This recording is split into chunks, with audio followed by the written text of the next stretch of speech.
Hey everybody, we are here in Puerto Iguazu, Argentina. And we are about to go try the Argentine Experience.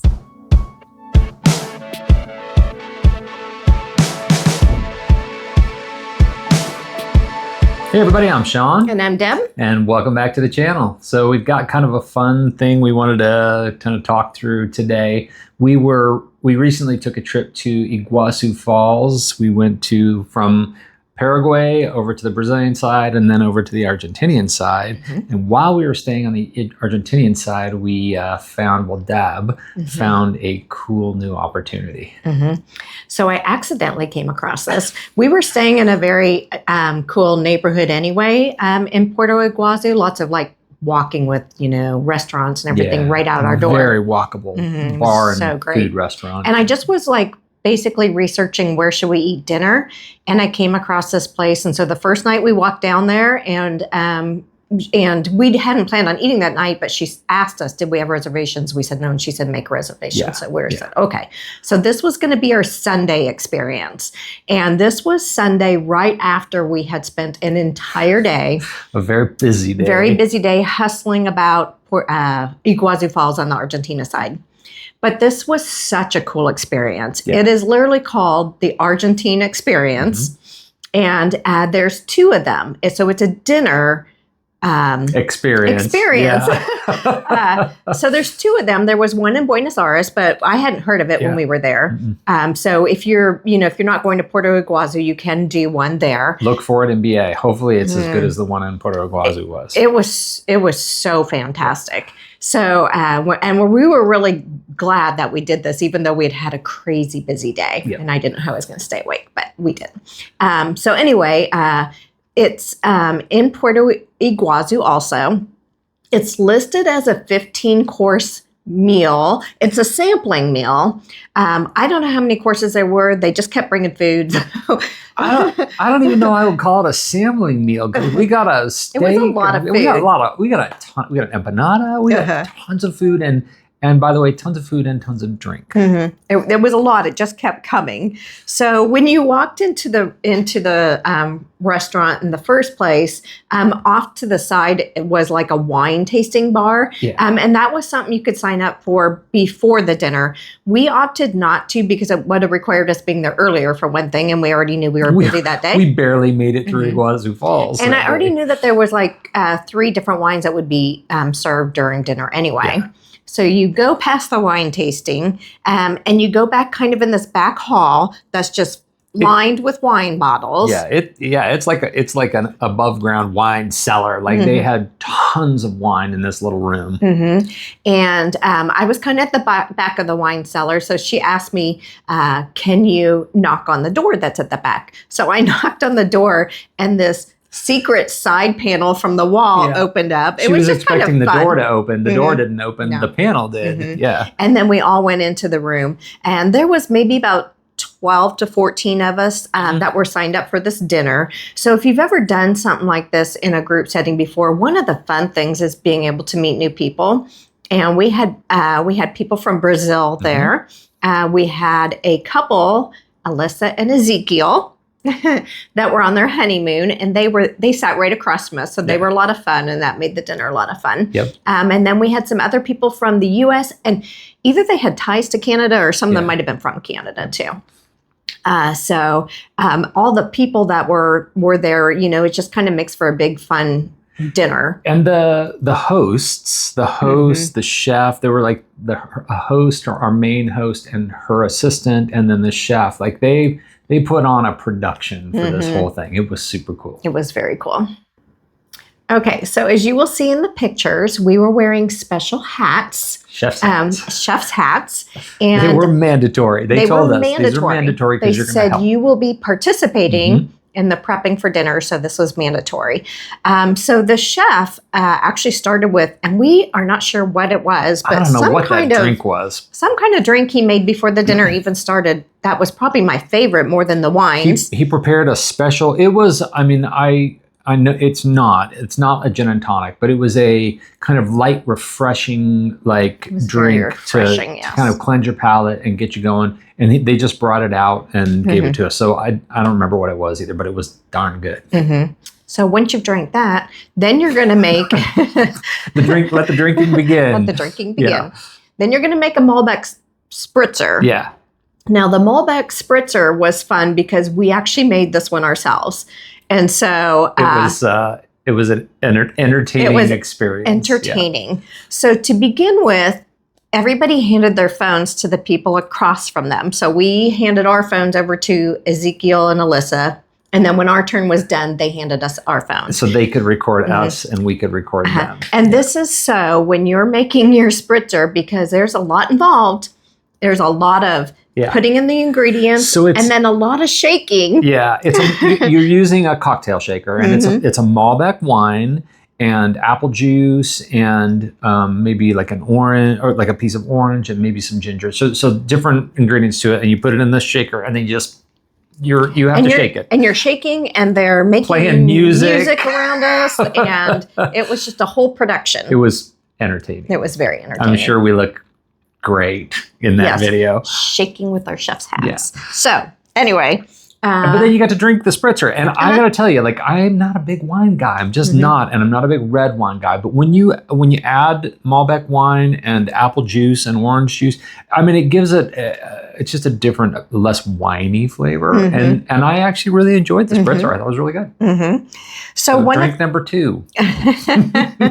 So one of the first appetizers they brought us was a Patagonia trout tartare, which you actually enjoyed, even though you don't like fish. I'm not a big fish guy, and I really enjoyed the way this was prepared. And it's, I think I surprised Deb when I asked her that she liked raw fish, and she's like, "Wait, it's raw?" And I'm like, "Well, it's tartare, so raw fish." Yeah. But it was a trout, and it was really good. Yeah.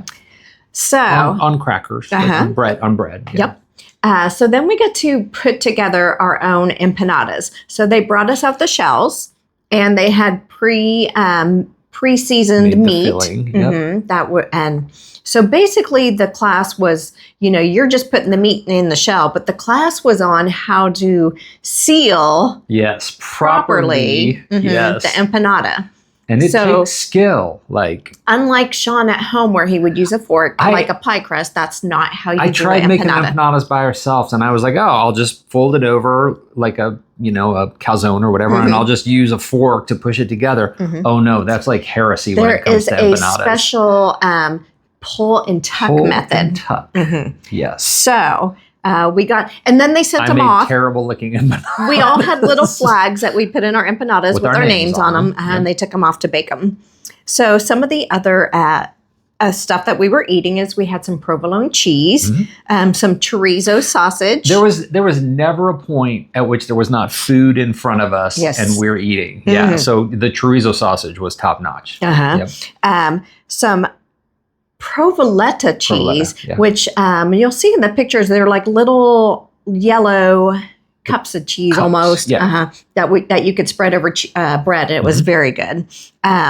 Our main course, well, first of all, they brought back the empanadas, and we did eat those. And we got the empanadas, and it turns out that no matter how bad you tuck and fold the crust, the empanadas still taste really good. Yeah, they do taste good. They were good. yummy. And then it's Argentina. Like, this country is a beef country. Yes. They brought us steak. And they brought us fillets. So they came around first and asked how would we like our fillets before they made them. How they want it cooked. And then we were all given a little flag to put on our placeholders that told basically the chefs in the back, which plates were going where. Right. And the fillets were excellent. Outstanding. Very good. Like, if you love beef, and Argentina is definitely a place to come visit. Like, they do beef well. And we're from Kansas, so like, we know beef. Yeah. And so the beef was great. And then we had a huge plate of mixed vegetables. Yes. Now, a lot of the stuff was set on the table. So the vegetables were enough for 4 or something like that, so that you had several sets on the table for all of the guests. There was never a point at which there was an empty plate of food. They brought so much food. It just kept coming. It did. It was very good. Okay. The desserts did not disappoint either. Nope.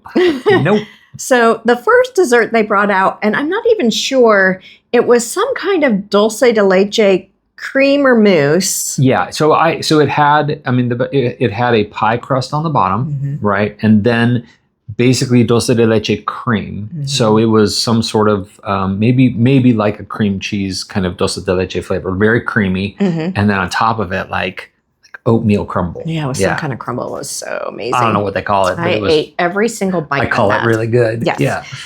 Then they had I don't want to say make your own, maybe put together your own alfajores. Assemble your own alfajores. That's good. So an alfajor, if you don't know, is like, it's Argentina's national cookie. Like it's basically, the ones that we were making is kind of like 2 sugar cookies, small sugar cookies with dulce de leche in the middle. And then you would rotate this through coconut sprinkles. And so alfajores, there's like a million different ways to make alfajores, but in this case, we were making dulce de leche. I made mine without coconut. And they were, the hard part was they were very, like the sugar cookie pieces were super crumbly. So you had to be real careful. And the like dulce de leche around. is thick. Yes. So you had to be real careful. It took some skill assembling these cookies. It did.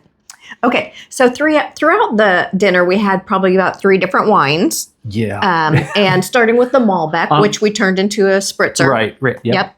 And then we had a white wine, and then we had a darker wine. Yeah, it kept Maybe we had getting about 4 wines. progressively. We started with a white wine, and then it kept progressively more stout. So a darker red. And so I think the spritzer was one, and then 3 wines: a white, a medium, and a bold. Now, as much time as we had spent at this point, almost 3 months down in South America, we had yet to try yerba mate. Yerba mate. And this class ended with a lesson on how to put together and drink. It's so Yerba much more mate. complicated than drinking a cup of coffee. Right. And it is, so yerba mate is most certainly Argentina's national drink, 100%. They drink coffee and they drink tea, but they really drink yerba mate as kind of as a social element. So it is a